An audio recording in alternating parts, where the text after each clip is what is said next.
Oh, This way.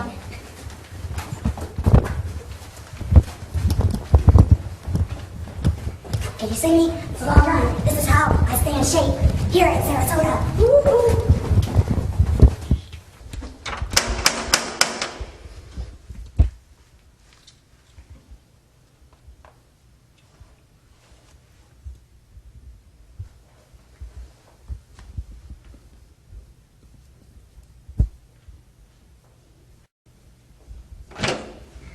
Hello, how are you doing?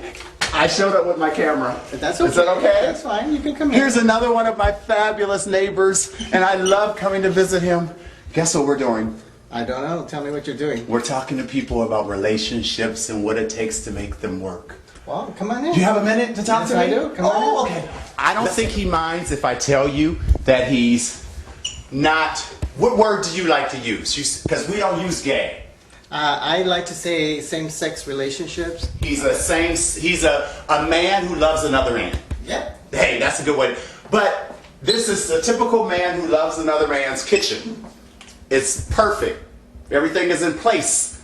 I love that. It was very important to me to be able to include a relationship like Alfredo's. And I'll explain a little bit later why that was so important to me and why it was so difficult for me to find someone that was willing to talk to me. Alfredo, you are in a relationship with another man, and I know both of you. He's a wonderful guy. And how do you identify your relationship? Well, I identify my relationship not as being gay. I identify it as being a male, same attraction, because I come from a different culture. He's Caucasian, and I'm Native American. What has it been like for you as a gay man living in Sarasota? I have a relationship that we have been together for 10 years. Which is like 100 years in gay years. and even now in heterosexual terms, we bought this unit together. We decorated, we made it what it is.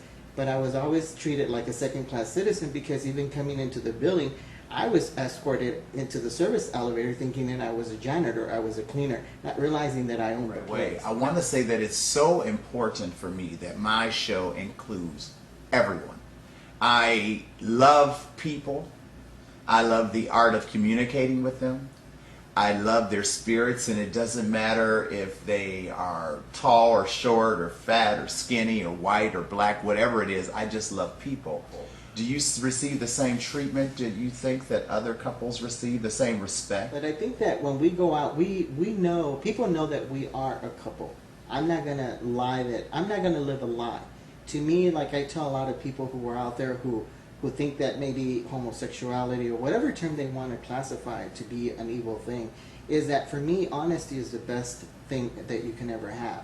We go out, we go to good restaurants, we enjoy ourselves, we go to places that are friendly.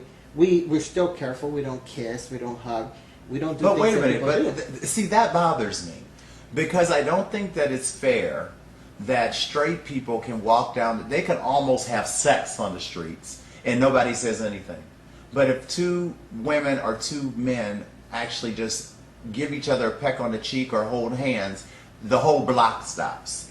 And I don't think that there's anybody out there that thinks that the opera, the symphony, the ballet, and everything else that operates in this city would operate with no gay people.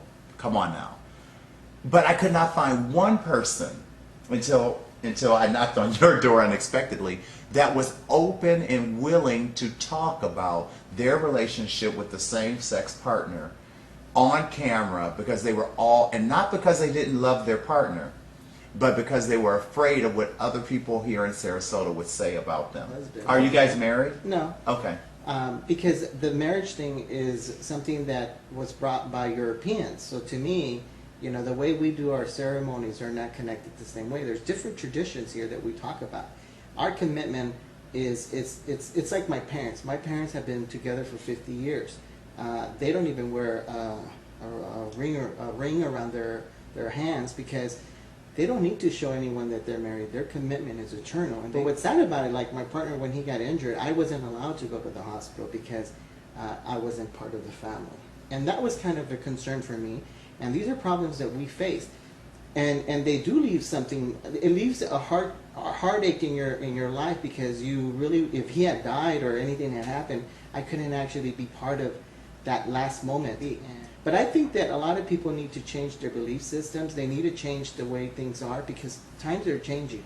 Let's put the rules and put it all the same because we're all Americans. And I'm hoping, I mean, hearing you say this is very important to me. But I saw something on TV last night, and there was a man there. It was a panel, and a man said that there are going to be kids. It's not about what a 40 or 50 or 60-year-old thinks about us having a black president. It's important what an 8-year-old thinks about us having a black president. And there are going to be kids that are going to say, when can a white man be president?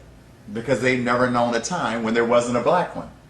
And I'm hoping that there's going to be a time in the United States that we actually arrive to a point where people are going to say, there was a time when gay people couldn't be married, or there was a time when gay people couldn't adopt children. Just like my nephews, they can't believe that there was a time that there was a colored water fountain. The youth are they're very important to me. And we have a high rate of suicide amongst gay youth. And it doesn't matter if they're white, Latin, black, high rate of suicide because there's no one for them to talk to.